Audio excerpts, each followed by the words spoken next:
एतद् योनीनि भूतानि सर्वाणीत्युपधारय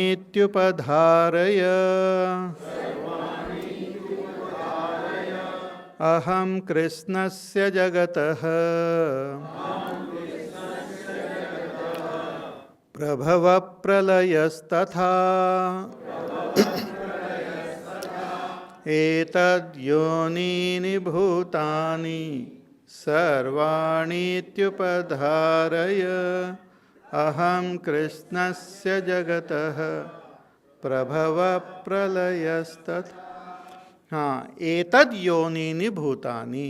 भगवान से this two, the para and apara prakriti together, they are the very source, yoni, the very cause, the very source of all beings, of all that is there. Etad yonini bhutani sarvani iti upadharaya. Thus you understand that all beings and all that is there is made up of this para and apara prakriti. This entire universe, as I described, plus the other universes and all which we might not know, the other lokas, the Swarga lok, the Patal lok, or the various types of lokas, Atala, Vitala, Sutala, Talatal, Rasatal, Patal and all these 14 bhuvanas and so many brahmandas, all of them are made up of these two prakritis, the para and the apara, matter and life, or matter and consciousness. Matter is what we try to study in science, and all of them keep on studying matter. And when they are told to study life, they say it doesn't matter. So matter and life. And this matter is controlled by that life, controlled by the seer.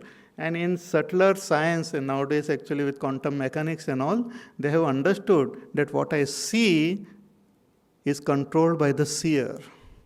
Many experiments they have done wherein the seer, the subject, plays a very important role in what is seen.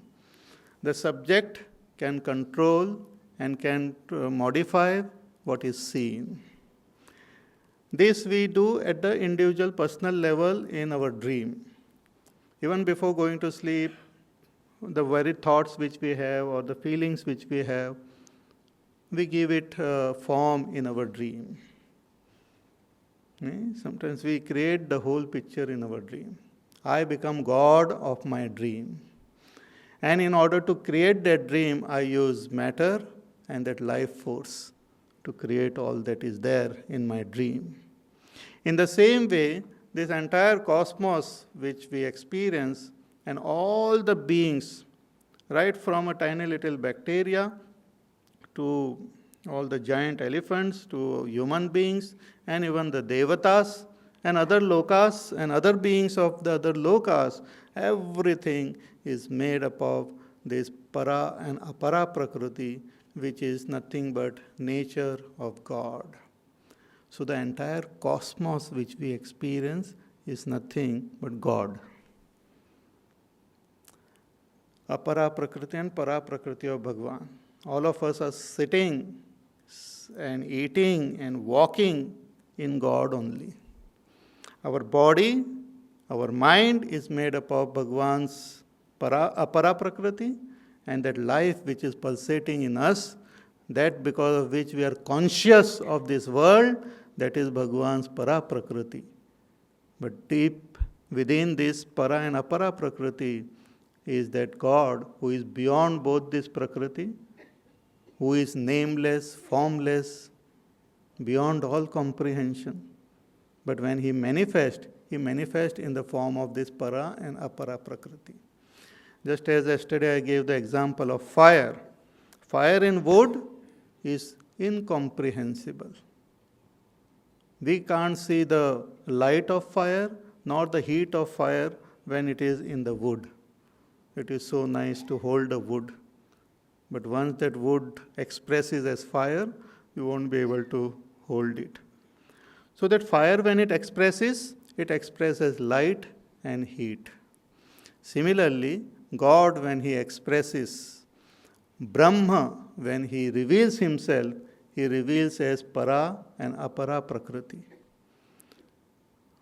That is called what we call the Sagun Brahma.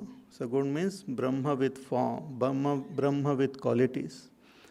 When God, Brahma, expresses, He expresses Para, Apara Prakriti and as this vast cosmos. There is nothing in this world, not a blade of grass, not a tiny little atom which is different from God, which doesn't belong to God. Everything is divine. Everything is divine. That is called Bhagavan's Samagra Roop. This please you keep in mind. All other, actually what happens that so many names, so many forms, so many different things are there later on to make it easy it has made it more complex only. Therefore, I am not giving any names like Brahma, Vishnu, Mahesh, this, that and all. It will make it more complex in your mind. So just keep this Brahma.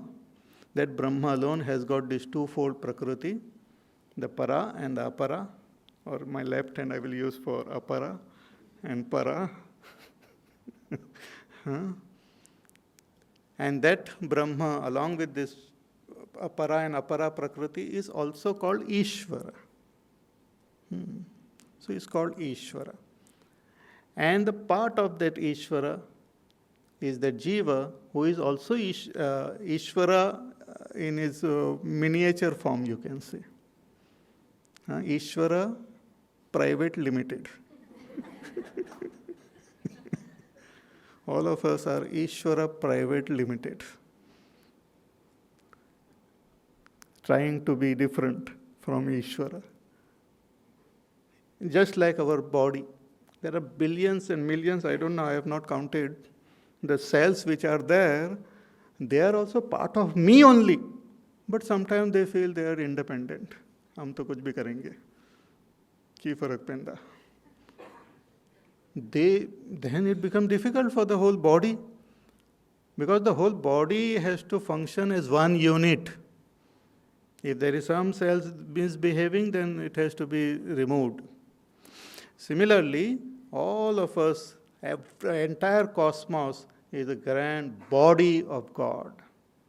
The physical body is called, the material body is called Apara Prakriti, and the conscious body or the life body is called the Para Prakriti.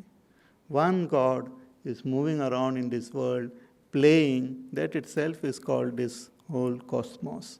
There's only one God, not many. So, etad yonini bhutani, Bhagavan says, these two are the yoni, the very source of this entire cosmos. Sarvani iti upadharaya, all, just you understand this, you accept this. You may not be able to comprehend it fully. Bhagavan says you just accept it. Janihi upadharaya, ki the whole entire cosmos is made up of this Para and Apara Prakriti. And since this Para Apara Prakriti belongs to me, my nature only. See, nature is that which cannot be separated. Para and Apara Prakriti cannot exist without God, without Brahma. But Brahma can exist swallowing this both Para and Apara Prakriti. When Brahma exists without expressing Para and Apara Prakriti, he is called the Nirgun Nirakar Brahma. And when Brahma expresses as this Para and Apara Prakriti, he is called Sagun Sakar or Sagun Nirakar Brahma. Means Sagun Brahma. So Sagun Brahma and Nirgun Brahma. Both are, they are not two, they are Brahma alone. Brahma with form or Brahma without form is Brahma alone. So one without a second. So Bhagavan says, therefore, Aham Krishnasya Jagataha, I am the very Prabhavaha, the very source of the entire cosmos. Through my Prakriti, I am the source of this entire cosmos. Therefore, in the Upanishads, the teacher tells the disciple that if you want to know the Brahma, you try to investigate from where this world has come, where it is sustained, and where it merges back. That is Brahma. Janmadhyasya yataha. Brahma is that from where everything arises, is sustained, and it merges back. In order to discover that Brahma, we can find in our own self also, from where all these thoughts arise, from where all this emotion arise, from where even the life force arises. The very source of everything is that Brahma, which is not different from Atma. So Atma, when we use the term Atma and the term Brahma, means the same tattva. So aham krishnasya jagataha prabhava pralayastatha. So I am the very source of this entire creation, and pralayaha tatha, also the ultimate dissolution of this entire cosmos. Everything again merges back into me. Bhagavan Shankaracharya ji in Atma Bodh gives a very beautiful example of water and bubbles. So he says that so many cosmoses are born like bubbles in water. The bubbles are existing in water, they arise from water, they exist in water and again dissolve in water. When bubbles dissolve in water, we can never even imagine that bubbles exist there somewhere hidden. Potentially it is there. And they arise, they remain for some time and just dissolve. Similarly, this vast cosmos, and our scriptures talk about multiple universes. We talk about this one universe the science knows, but now they are thinking that there might be some more universes. So scriptures talk about Ananta Koti Brahmanda. So all this Ananta Koti Brahmanda arise in God, remain in God, and again merge back into Him. That God is called Brahma, who has got this twofold Prakriti, the Apara Prakriti and the Para Prakriti. So please remember this, and with this understanding, if we go, everything will become more and more clear. The path of Karma Yoga will become clear. When we say we have to dedicate our actions to God, we have to dedicate our actions to this God we are talking about. When we say we have to develop that love and devotion for God, we have to develop love and devotion for this God, not a little God who exists in a little corner. God doesn't belong only to human beings. Many people have misunderstanding that God belongs to human beings. Human beings are a tiny little fraction in this entire cosmos. We have just come recently, 2 million years ago. I mean, not very recently, but in a cosmic time scale, recently. Before that also God was there. And after us also God will remain.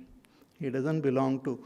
For our easy comprehension, we have given Him some form. That is just for easy understanding. For our contemplation, for our meditation, we have given Him some picture, some form. It becomes easier. If you want to teach little children ABCD, it is very difficult. But if you, in front of A, if you draw a big apple, the bigger the apple, the better the child will understand. You will try to shift the attention of the child to that A, that structure, but the child again and again will look at that apple. What is this? A. It becomes easier. Similarly, if I say God is infinite, very difficult to comprehend. But infinity, we look at the sky, it is infinite. We look at the ocean, it is infinite. It is blue in color or gray in color. So just if you ask us a beautiful, very creative artist, that please paint God for me. So first he will paint a form blue in color. then that same God is expressing as all beings, expressing as these 5 elements and all. So he will put some nice color on his body. God is expressing as compassion. God is expressing as intelligence. God is expressing as friend of all. So you give a nice face to him, because human face, because we can identify with a human face. Put a smile on him. Put a nice compassionate large eyes. Put some nice more mukut with 5 layers on it, and nice orange or a yellow dress and all, depicting earth. That is the picture of God as Krishna, or like Shiva. Shiva is the most ancient picture of God, which our Rishi Munis has depicted. Lord Shiva is shown having these 5 elements in him. Akash in the form of Damru, sound. Sound is the expression of Akash. Akash, Vayu. Vayu is that snake which is hissing constantly, throwing out air. Akash, Vayu. Agni. In his 3rd eye, the fire is there. Agni. Jala, Gangaji. And Prithvi, all bhasma which he has done. The vibhuti which Bhagwan applies to his body. These 5 elements are different from Lord Shiva, but it belongs to him. It is sustained by him. He is sitting there in deep state of meditation, and all these 5 are there on him, and they are just playing beautifully. This Pancha Mahabhut. Then Lord Shiva's that Nataraja Murti or Nataraja Roop is also most beautiful. Bhagwan Shiva is standing on as though on a little being. It's like it's a dance of creation, sustenance, and dissolution. And that being is a symbol of ignorance, on which, not knowing the Lord's real nature, we see him in this beautiful form of this creation. In one hand, Bhagwan is holding the Damru, which indicates the creation. In another hand, Bhagwan shows that Abhaya Mudra, which means sustenance. I will take care of you. And in one hand, Bhagwan holds fire. It's the fire of dissolution. Everything dissolves in him. Bhagwan has his 1 feet on that being, who is that ignorance, and 1 feet is held up, and one of his hand, you check the murti properly. His 1 feet is slightly up, and one hand is pointing toward the foot. So it is as though Bhagwan is saying, you surrender to me, and I will take care of you. So God expresses as the power of creation, sustenance, dissolution, power of confusion or ignorance, and power of releasing the jiva from ignorance also. Anugraha Shakti also. So in various this type of ways, the nature of God is revealed in our scriptures. In the form of stories, in the form of various pictures and images, they are revealed. Even the Shivalinga is nothing but a depiction of Prakriti, and Para and Apara Prakriti, or Purusha and Prakriti. The Yoni is there and the Linga is there. That Linga denotes that Purusha or Para Prakriti, and that Yoni represents Apara Prakriti, and together they are the source of this entire creation. So, etad yonini bhutani sarvani iti upadharaya. O Arjuna, understand that these 2 prakritis are the very source of this entire creation. And I am, because they belong to me, I am the source of this world, sustenance of this world, and dissolution of this world. Everything merges back into me. Pralayas tatha. This is God reveals His nature. Now when we listen to this, we might, even after being told so many times, we might feel that, oh, Bhagwan, you are like this. Are there any more gods like that? Do you have brothers?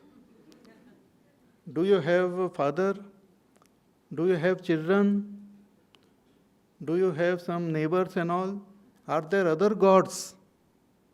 So here in the next verse, very clearly Bhagwan says that there are none other than me. Matta parataram nanyata kinchidasti dhananjaya mai sarvamidam protam sutre manigana iva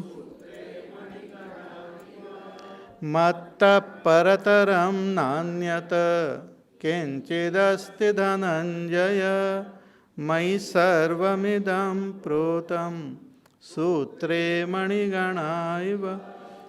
Bhagwan says, Hey Dhananjaya, कि मत्तः परतरम न अन्यत किंचिद अस्ति, that there is nothing other, no one other than me.